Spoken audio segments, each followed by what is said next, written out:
very important in just about every case. And it will go through the first one, please. Do you want to? Yeah, Mr. President, this is an executive order on crypto. We're going to be, we're doing AI first. Sorry, Mr. President, this is an executive order on AI. We're basically announcing the administration's policy to make America the world capital in artificial intelligence and to dominate and to lead the world in AI. Do you want to say your name, your full Yeah, name David and Sachs, serial? AI and Crypto Czar. David is one of the greatest in the world at AI. Most respected, probably, there is.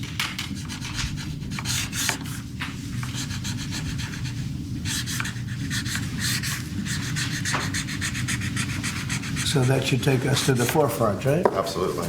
We got to win. Okay.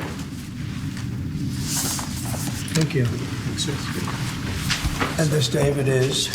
Yeah, this is the Crypto EO. We're going to be forming an internal working group to make America the world capital in crypto under your leadership. Which is really going up, right? Absolutely.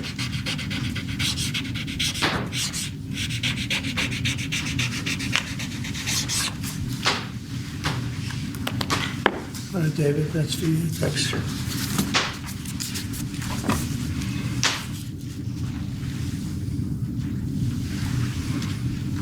You find them exciting? They might not be exciting, but we're going to make a lot of money for the country. Thank you, sir. And so is David. You have to check him out. There's nobody like this guy. They said, how did you get David Sachs? How did you do that? And he's doing it for the country more than anything else. So we appreciate it, David. Thank you very much. This is an executive order establishing a presidential commission, an advisory commission on science and technology. Good.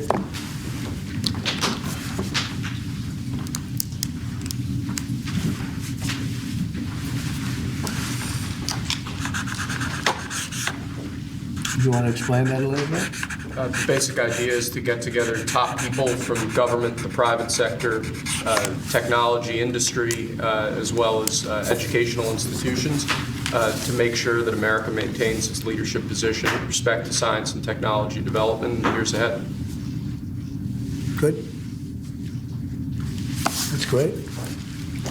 Next, sir, we have a presidential memorandum encouraging departments and agencies in your government, including the Department of the Interior, to promote federal recognition of the Lumbee tribe of North Carolina. I love the Lumbee tribe.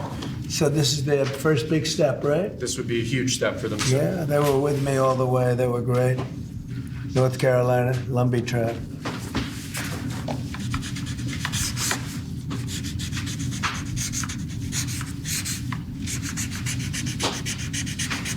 Okay, you'll send them a copy of that? Yes, sir. They were great. Okay, And if you'd like, I could get them that pen, sir, as well. yeah, let's do that. Next, we have a set of pardons for peaceful pro-life protesters who were prosecuted by the Biden administration for exercising their First Amendment rights. Do you know how many? I believe it's 23, sir. 23 people were prosecuted. They should not have been prosecuted. Many of them are elderly people. They should not have been prosecuted. This is a great honor to sign this.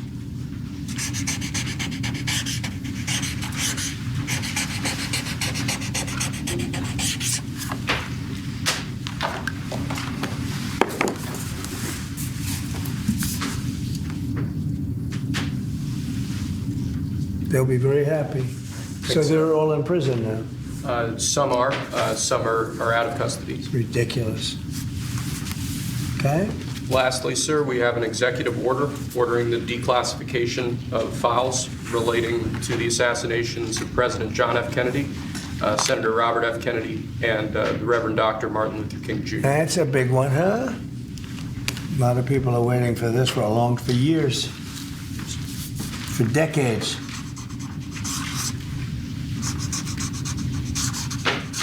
And everything will be revealed. Okay? Give that to RFK Jr. Yes, sir. Okay?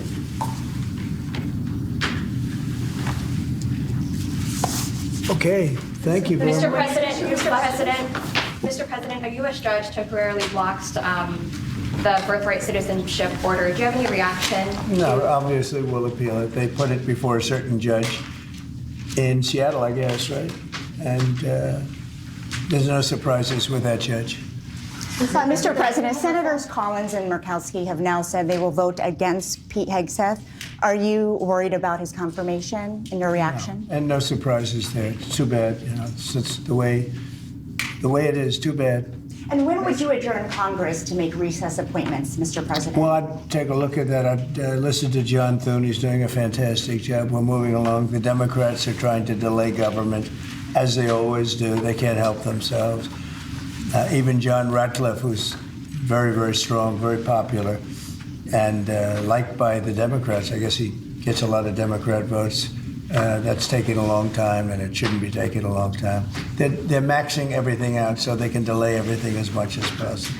Does Senator Thune support an effort to use recess appointments if you choose to do that? I'd be willing to use recess appointments. It's up to John. We'll see.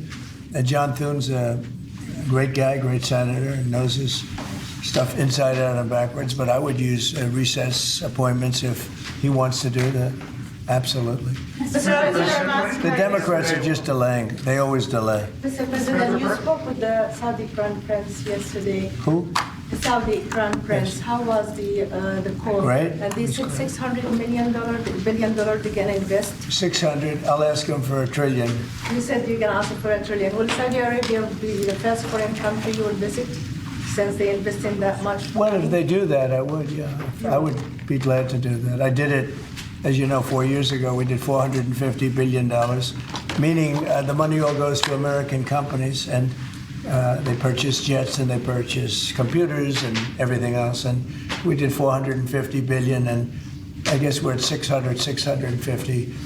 And I'll see if I can talk him into I don't it. think the Middle East again. You showed great confidence in Steve Witkoff. Why you said that you doubt that the ceasefire in Gaza will hold since you appraised his Well, no, I think he's efforts? great, but it's a very tricky place. It's very tricky. We'll see. And if something does happen, they will not be happy. Sir, follow up on that one. In terms of Steve Witkoff, are you going to put him in charge of Iran's strategy, and do you want him talking directly with the Iranians? No, but he's certainly somebody I would use. He's done a fantastic job. He's a great negotiator. He's a very good person, a very popular person. Gets along with people. I have great negotiators. They have no personality whatsoever, and then I have some that do. Steve has a wonderful way about him, and people like him, and even in this case, both sides like him.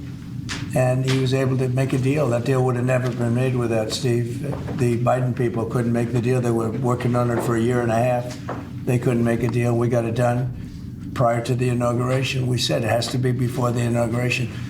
I mean, the deal should hold, but if it doesn't hold, there'll be a lot of problems. Related to your AI, EO, just hours after you made that big Stardate announcement, Elon Musk tweeted that they don't actually have the money. Is that true?